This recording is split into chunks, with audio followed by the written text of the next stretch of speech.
रहमतुल्लाहि व बरकातुहू।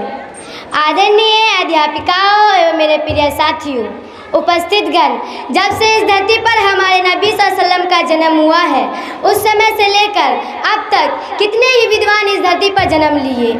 लेखक और लेखक के रास्ते पर जो परिचित हुआ है, उन्होंने उसके जीवन के पन्नों को काला कर दिया। उसके बावजूद हमारे नबी सल्लल्लाहु अलैहि वसल्लम की प्रशंसा और अल्लाह की शांति और उसके आशीर्वाद का विवरण नहीं हो सका। मेरे प्रिय महोदय, हबीब खुदा का जन्म एक ऐसे समय में हुआ था जब हर में अल्लाह का नाम लेने से इनकार किया जा रहा था। अविश्वास और नास्तिकता का डंका बज रहा था। मरती हुई मानवता और अल्लाह का एकता का समर्थन करने वाला कोई नहीं था। मरती हुई मानवता का समर्थन करने वाला कोई नहीं था। एकता का कोई पद दिखाने वाला कोई नहीं था। आत्मा, निर्णय जते, पूर्वग्रह, मदपान, मुग्धता, छोटी छोटी बातों पर हिंसा, अत्याचार, लूटपाट, भयानक तूफानों से मानवता की पूरी अंत हो गई थी।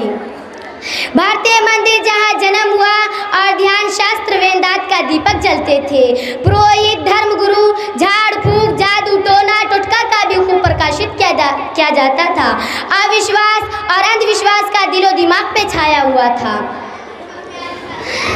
अविश्वास और अंधविश्वास का दिलो दिमाग पे छाया हुआ था। अविश्वास और अंधविश्वास का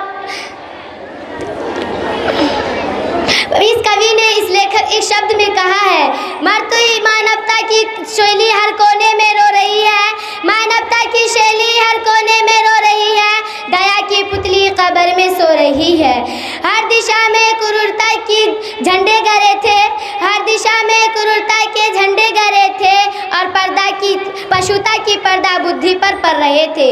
औरत कुंवारी बनकर दुनिया में जी रही थी। खून और कलेजे की बूंदें खामोश पी रही थी। इतिहास का मानवता उस दौर में बहुत बुरा था। इसीलिए उस दौर में एक ऐसी व्यक्ति की ज़रूरत थी जो अंधकार से प्रकाश की तरफ ले जाए। तो अल्लाह ताला की दया उत्तेजित हुई और आमना क्या एक गर्म हवा का झोंका आया और आमना के आंगन में सम्राट और मदीने के श्री मोहम्मद सल्लल्लाहु अलैहि वसल्लम का जन्म हुआ। और मैं इन्हीं चंद बातों पे अपनी वाणी को विराम देती हूँ। धन्यवाद। अस्सलामु अलैकुम व रहमतुल्लाहि व बरकातुहू।